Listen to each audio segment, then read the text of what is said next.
The story begins with a cash pickup truck driver named Travis.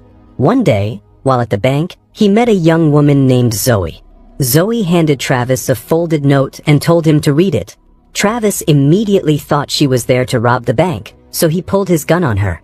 But Zoe calmly told him to relax and just read the note. When Travis unfolded it, it was simply her phone number. The two went out on a date. Travis thanked her for not reporting him to the police, and Zoe invited him back to her hotel room. The scene then shifts to another driver, Russell. Today was Russell's 25th wedding anniversary. He and his wife, Natalie, had planned to celebrate by having dinner at the same place they went on their very first date. Early that morning at 4 a.m., Russell left for the company base. Around the same time, Travis was leaving Zoe's hotel and heading to work as well. Russell carried a ring in his pocket for the occasion. But before he could start his regular shift, his boss assigned him a job far out of town. Russell explained that it was his anniversary and he couldn't go so far today, but his boss wouldn't listen. And so, the only person joining Russell on this run was Travis, coming straight from his night with Zoe. The two climbed into the armored truck. Russell hoped they could finish the job within 9 hours. Travis bragged about being an amazing driver, even claiming he had aced the Metro PD driving test. Russell smirked and told him, "If that were true, you'd be a cop right now, not here." Travis had brought his own lunch, but the smell of his food quickly filled the truck, and it wasn't pleasant. The scene then cuts to two men, Banner and Miguel. They worked under Zoe, who was leading a heist. She explained the plan. In just a short while, an armored truck would pass through a 100-mile, no-network zone. Their mission was to get inside within 70 minutes and steal $60 million. Meanwhile, Travis and Russell were on their pickup route, headed straight toward that same dead zone. On the road, the two drivers talked. Russell revealed that he was planning to start a new career soon. Travis questioned if it wasn't a little too late for that. Just then, Travis received a call from their boss, Clark. Clark had learned about the incident at the bank, how Travis had pulled a gun on a woman. That woman's bank had now blacklisted Clark's company, and because of it, Clark fired Travis on the spot. Clark told him, "Your dream of becoming a cop will never come true. After this, no one will hire you." The words hit Travis hard. He thought of himself as a complete loser. His entire family had been in the police force, but he had failed to become an officer. Suddenly, two cars pulled up behind their truck. It was Zoe's crew. Russell and Travis noticed they weren't trying to overtake. Zoe emerged from her car's sunroof and called out to them. She promised that if they stopped the truck, they wouldn't be harmed. But here's the problem. They were in a no-network zone, completely cut off from help. Russell began wondering how these people even knew their exact route. Both drivers realized that even if they stopped and handed over the money, the gang would probably kill them anyway. They kept going. That's when Zoe's men threw tear gas into the truck. Travis's vision blurred, and the truck veered off-road. The gang punctured a tire, but in the chaos, Travis's erratic driving accidentally caused their two pursuit vehicles to collide with each other and skid off the road. Russell and Travis pushed forward, determined to make it out of the dead zone at full speed. But with their tire damaged, the truck slowed down. They pulled off-road to change it. Travis calculated that Zoe's crew would reach them in just 4 minutes. At the same time, Zoe spotted the side road from the highway and realized exactly where they were. Travis saw their cars approaching. They quickly jumped back into the truck and took off. Wanting to show off his driving skills, Travis suggested using a police maneuver to spin their vehicles out. But in trying this, he made a critical mistake. He got their truck stuck between Zoe's two cars. Miguel jumped out of one car and leaped onto the truck. Travis swerved, trying to throw him off, but it didn't work. Banner slammed the brakes on his car, forcing the truck to slow down. Miguel pulled out a flame torch and began cutting through the truck's door. Russell leaned out the side window and fired at him, managing to hit Miguel's helmet. But in the struggle, Russell dropped his gun, and Miguel's ammunition ran out. Travis and Russell decided it might be best to just hand over the money.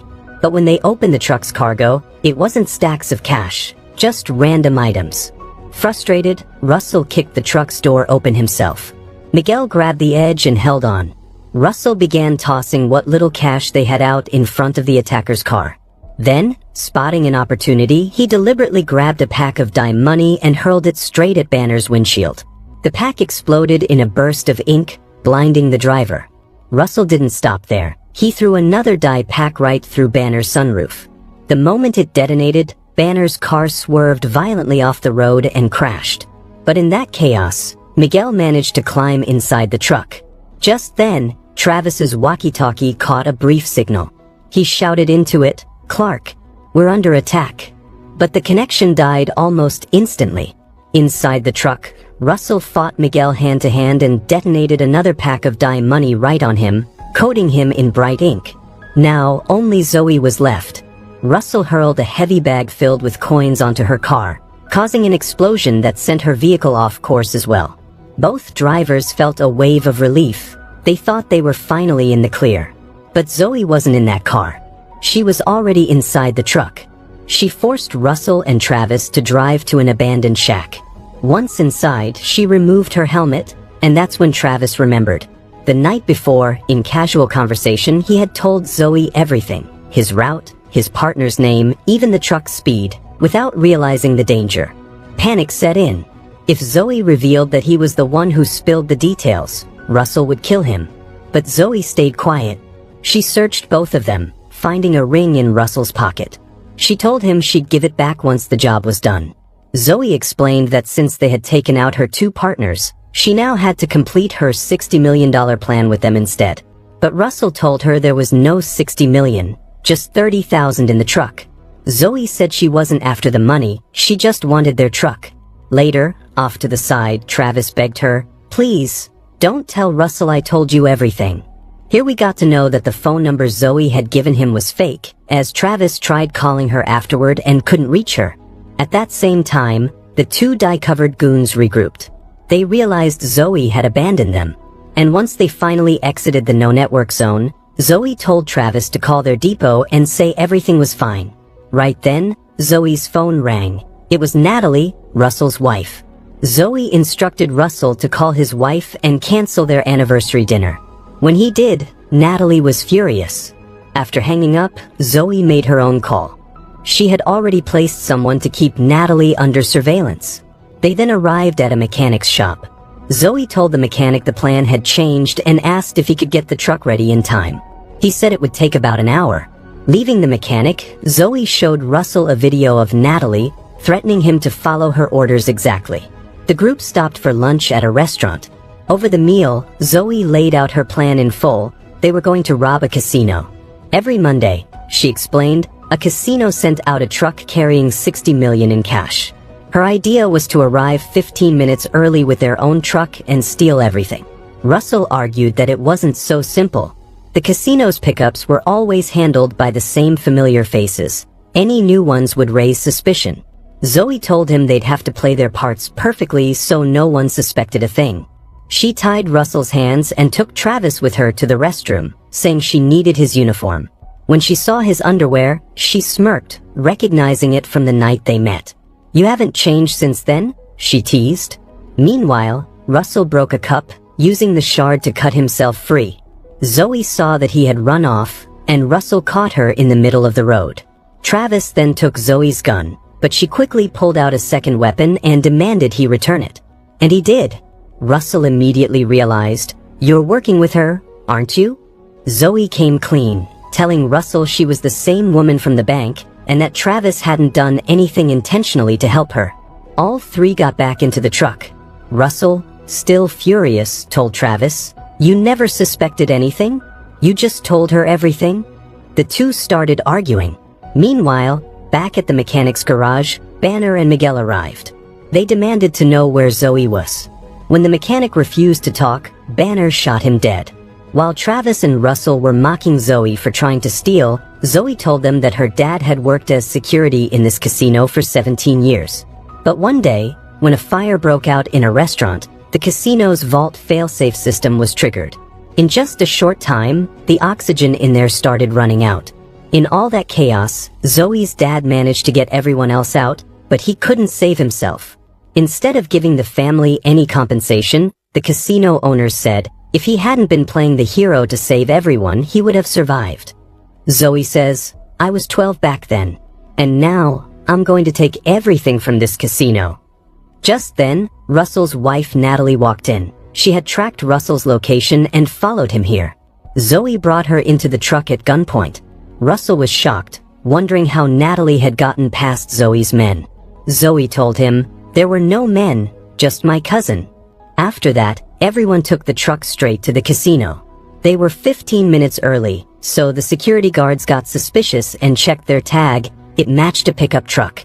Zoe and Russell got down from the truck to enter the casino. The guard asked where the regular crew was. Russell replied, "They had mental health therapy today. Some thieves attacked their truck. The people survived, but one thief got killed." The guard scoffed, "Who in their right mind attacks an armored truck?" Zoe and Russell went ahead to collect the cash, but a Roman Reigns shoot was going on there, slowing things down. Zoe feared the real truck might arrive any minute. So she told Roman Reigns that another fighter upstairs was bad-mouthing him. Roman got furious and stormed off to confront him. Zoe and Russell quickly grabbed the money and left. But on the way out, someone recognized Zoe, saying he knew her father and that her dad had died a hero. Hearing that, Zoe stayed silent and walked off with the cash. While they were leaving with the money from one side, the real truck arrived from the other. Russell quietly drove their truck away, and Zoe led them to a secluded spot, saying she had hidden a getaway car there. But suddenly, Banner and Miguel attacked. The crash knocked everyone unconscious. When they woke up, they saw Miguel pouring petrol on them. He was about to set the whole truck on fire. Banner had Zoe in his grip and even took Russell's ring from her. He was about to kill Zoe when Russell told Travis to reverse the truck. Travis did it, saving Zoe. Zoe then fought Banner, and in the gunfire, Banner accidentally shot Miguel. Zoe escaped with the car, while Banner grabbed Natalie and shoved her into another vehicle, saying, "You're my insurance policy." While Russell and Travis ran over Miguel and headed straight toward Banner. Banner was behind Zoe.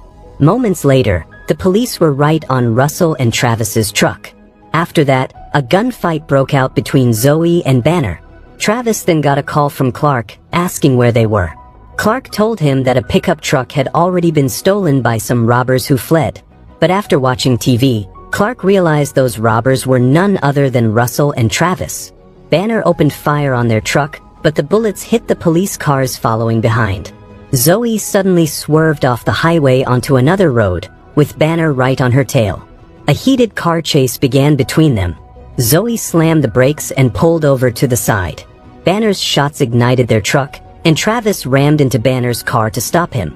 Travis and Russell jumped out of the truck and landed right on Zoe's car. Zoe drove straight toward Banner, determined to save Natalie. But Banner started shooting again, and Zoe's bullets had already run out. Just then, Natalie woke up and started beating Banner with a gun. Russell and Natalie embraced each other. Zoe asked Travis if he wanted to come with her. Travis said no, just go. She drove away. Russell then retrieved his ring from Banner and put it on Natalie's finger. Right then, the police arrived. Russell and Travis surrendered and told them everything. Travis was worried Russell might tell the police that he was the one who told Zoe everything, but Russell didn't. The scene shifts 6 months later. Zoe was in Bali when she got a call from Travis, saying he'd worked hard to get her number. By this time, Travis was in the police academy. He asked if there was still something between them. Zoe replied, "To find that out, you'll have to come to Bali." Meanwhile, Russell had started a new career. That day, he received a package. Inside was money Zoe had sent him.